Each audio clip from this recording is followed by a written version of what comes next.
अस्सलामुअलैकुम everyone, welcome back to my channel. आज मैं करने जा रही हूँ आयज़ा ख़ान की ये वाली मेकअप लुक। ये ब्राइडल मेकअप है। सबसे पहले मैं काजल पेंसिल लेके आउटर कॉर्नर पे एक ट्रायंगल बना लूँगी। आपने बहुत स्लो काम करना है, बहुत जल्दी नहीं करनी, क्योंकि इसमें बाहर की तरफ से बहुत ही प्रिसाइज किस्म का एंगल बना हुआ है और फिर अंदर की तरफ ब्लेंडिंग है। तो मैं पहले एंगल बना लूँगी इसी काजल पेंसिल से, और इसी से मैं इस एंगल को पार्शली फिल कर लूँगी और थोड़ा सा अपनी लैश लाइन के साथ भी इसी पेंसिल से काजल लगा लूँगी।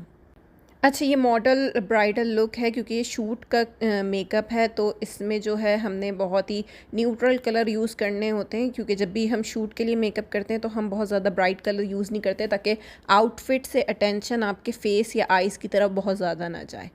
तो मैं इसीलिए जो है ये मेकअप मुझे अच्छा लगा और मैंने सोचा कि आप लोग को बताओ। और ये बहुत ज़्यादा अच्छा लगेगा अगर आपकी थोड़ी सी आयज़ा ख़ान जैसी आँखें, बहुत ज़्यादा बाहर की तरफ जो निकली हुई आँखें होती हैं, बड़ी बड़ी आँखों में बहुत अच्छा लगने वाला है मेकअप।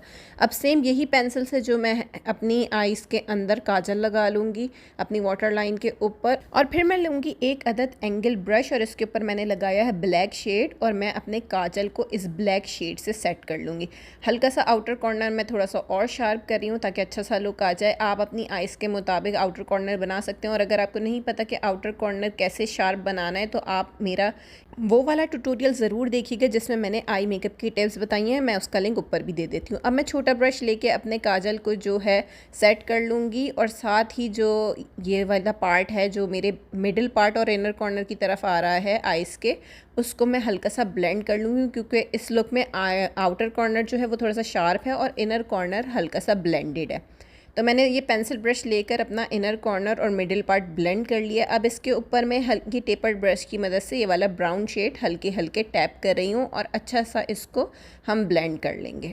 और साथ ही इसको आपने वो ब्लैक वाले आउटर कॉर्नर के साथ जो मैंने एंगल सा बनाया हुआ है उसके साथ भी अच्छे से ब्लेंड कर लेना है, और ऊपर वाले एज को हल्के हाथ से ब्लेंड कर लेना है, ताकि जो है आपका ऊपर का जो आई का पार्ट है जो एम्प्टी है उसके साथ आपका ब्राउन शेड अच्छी तरह ब्लेंडेड लगे। ऐसा ना हो कि बीच में आपने शेड ऐसे ही लगाया हुआ है। इस ब्राउन शेड को ब्लेंड करने के बाद बारी आ जाती है लोअर लैश लाइन करने की। लोअर लैश लाइन के ऊपर मैं कर रही हूँ ब्लैक इंग्लॉट का जेल आईलाइनर, और ये मैंने लिया है लाइनर ब्रश। और आपने बस कुछ भी नहीं करना, सिर्फ अपनी लोअर लैश लाइन के साथ सीधी सीधी ब्लैक लाइन क्रिएट कर लेनी है, जैसे मैं इस वीडियो में कर रही हूँ। लेकिन लोअर लैश लाइन करते हुए मैं इसलिए जेल लाइनर यूज़ कर रही हूँ ताकि वो स्मज ना हो, वाटरप्रूफ होता है, तो आपका लुक पूरा दिन या जब जो भी इवेंट है उसमें अगर आप ये करें तो बिल्कुल सेट रहेगा। लोअर लैश लाइन का जो लाइनर है वो आपने ऊपर वाले आउटर कॉर्नर के साथ भी एंड में मर्ज कर देना है, और चाहें तो ऊपर वाले आउटर कॉर्नर को भी थोड़ा सा लाइनर से नीट कर लें। इसको करने के बाद जो है मैं अपने लोअर लैश लाइन के ऊपर, आपको दिख रहा होगा लैशेस के बीच में स्पेस है, तो ये फ्लैट ब्रश के ऊपर ब्लैक आई शेड लेके लैशेस के दरमियान जो स्पेस है उनको फिल कर रही हूँ, ताकि कोई भी स्किन मेरी शो ना हो, क्योंकि वो बुरा लगेगा। बाकी चीज़ें मैंने ब्लैक करी हुई हैं तो बीच में से स्किन शो होगी तो अनटाइडी लगेगा। अब मैं ले रही हूँ इस ब्रश के ऊपर ये वाला कलर, और इससे मैं अपनी आईब्रो के कॉर्नर को और अपने आइज़ के इनर कॉर्नर को हाईलाइट कर लूँगी। इस लुक में मैंने लैशेस यूज़ नहीं की हैं, क्योंकि मैंने आपको बताया कि मॉडल मेकअप में आइज़ थोड़ी सी हम न्यूट्रल रखते हैं ताकि हमारे आउटफिट के ऊपर सारा फोकस जाए। उम्मीद है लुक आपको पसंद आई होगी। चैनल को सब्सक्राइब नहीं किया तो सब्सक्राइब कर लीजिए और वीडियो को लाइक ज़रूर कीजिएगा। मैं फिर मिलती हूँ एक नए ट्यूटोरियल के साथ।